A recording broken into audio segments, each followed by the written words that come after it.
नमस्कार, स्वागत है आप सभी का आज के एक और ख़ास वीडियो में। आज की इस वीडियो में हम जानने वाले हैं कि घड़ी को किस दिशा में रखना सबसे शुभ माना जाता है और किस दिशा में रखने से आर्थिक दिक्कतों का सामना करना पड़ता है। बहुत ही खास होने वाली यह वीडियो क्योंकि हर व्यक्ति के घर में घड़ी होती है और घड़ी को सही दिशा में ना लगाना सबसे बड़ी दिक्कत का कारण उनके बन सकता है। इसलिए इस वीडियो को अंत तक जरूर देखें। जो लोग ज्योतिष को मानते हैं, शास्त्रों को मानते हैं, शास्त्रों के अनुसार चलना चाहते हैं और जीवन में नई तरक्की को हासिल करना चाहते हैं, वह इस वीडियो को लाइक करें और चैनल को सब्सक्राइब करें। क्योंकि यदि आप वीडियो को लाइक और चैनल को सब्सक्राइब कर देंगे तो हम जो भी अपनी अगली वीडियो डालेंगे शास्त्र से संबंधित वह आपको दिख जाएगी यूट्यूब पर।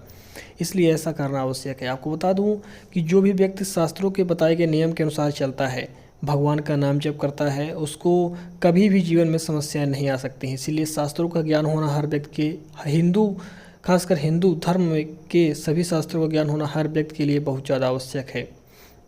इसीलिए अपने शास्त्र में रहकर अपने कर्म के प्रति प्रेरित होकर और नाम जप करके आप भगवान को ही प्राप्त कर सकते हैं, भले ही आप गृहस्थ जीवन में हो। देखिए, बहुत से लोग ऐसा मानते हैं कि साधु संत ही केवल भगवान को प्राप्त करते हैं। उनका मानना बिल्कुल गलत है। आप गृहस्थ में भी भगवान को प्राप्त कर सकते हैं। बस शर्त यह है कि जो आप कर्म कर रहे हैं उसमें पूर्ण तरह से प्रेरित हो और उसे भगवान को समर्पित करें। इसके अलावा शास्त्रों के अनुकूलता में चलें आप, यानी कि शास्त्र के विरुद्ध आपको बिल्कुल भी नहीं चलना है। इसके अलावा यदि आप निरंतर नाम जप करेंगे तो निश्चित तौर पर आपको सारी समस्याओं से निजात मिल जाएगा।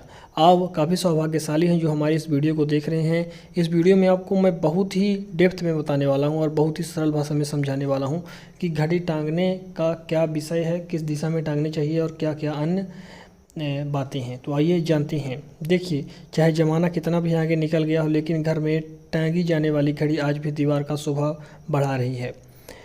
घड़ी को अक्सर अच्छे समय से जोड़कर देखा जाता है। कहते हैं कि अगर घड़ी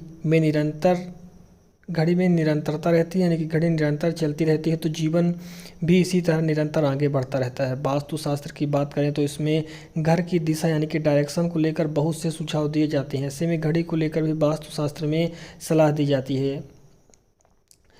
तो आइए जानते हैं किस प्रकार से घड़ी टांगी जाती है।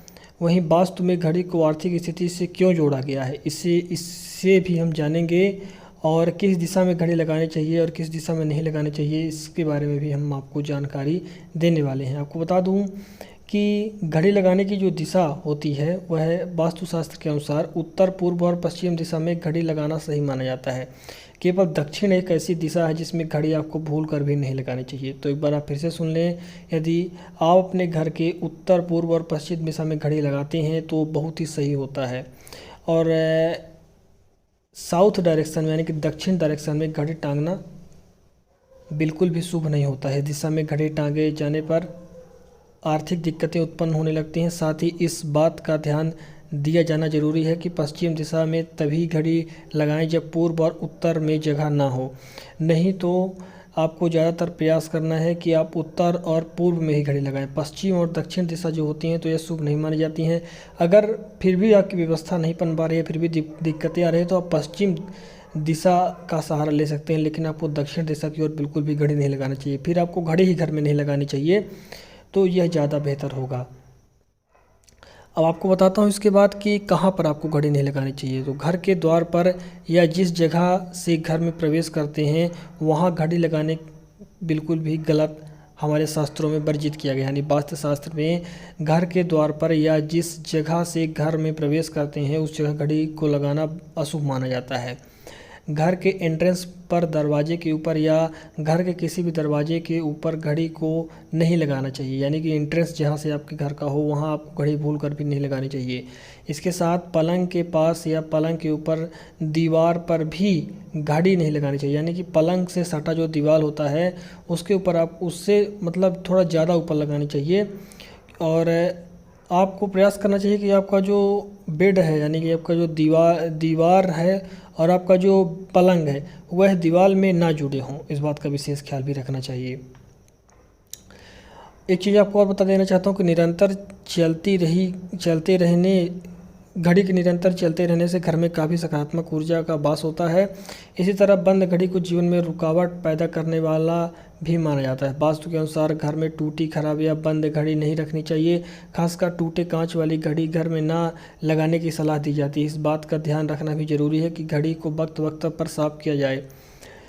अब घड़ी का आकार किस प्रकार से होना चाहिए, आइए इसके विषय में भी चर्चा कर लेते हैं। वास्तु के अनुसार जिस घड़ी का आकार गोल होता है वह घर के लिए अच्छी होती है, इसलिए अलग अलग आकार की घड़ी खरीदने की बजाय सामान्य गोलाकार घड़ी घर की दीवार पर लगाई जाती है। घर की आर्थिक स्थिति को अच्छी रखने और जीवन में खुशहाली लाने के लिए घड़ी का रंग वास्तु के अनुसार सफ़ेद, हल्का सलेटी, आसमानी, हल्का हरा और क्रीम कलर का होना चाहिए। दीवार पर टंगाने के लिए मेटेलिक रंग की घड़ी भी चुनी जा सकती है। पूर्व दिशा में जिस घड़ी को टांग रहे हैं उसका लकड़ी की तरह भूरा रंग या गहरा रंग होना चाहिए। इससे काफ़ी ज़्यादा आपको फ़ायदा देखने को मिलेगा। देखिए, शास्त्रों का आपको अच्छे से पालन करना, जो भी शास्त्र में नियम बताए गए हैं। इसके बाद जो सबसे बड़ी चीज़ मैं आपको बता रहा हूँ वह नाम जप है। नाम जप, जो जिस भी भगवान का नाम आपको प्रिय हो, निरंतरता से उनका नाम जप करने लगे। और 3 चीज़ आज ही छोड़ दें, मेरा निवेदन है सभी दर्शकों के, कि पहला तो मांस भक्षण करना छोड़ दें, यानी कि यदि आप मांस खाते हैं तो उसको छोड़ दें। दूसरा, मदिरा का सेवन आप करना छोड़ दें।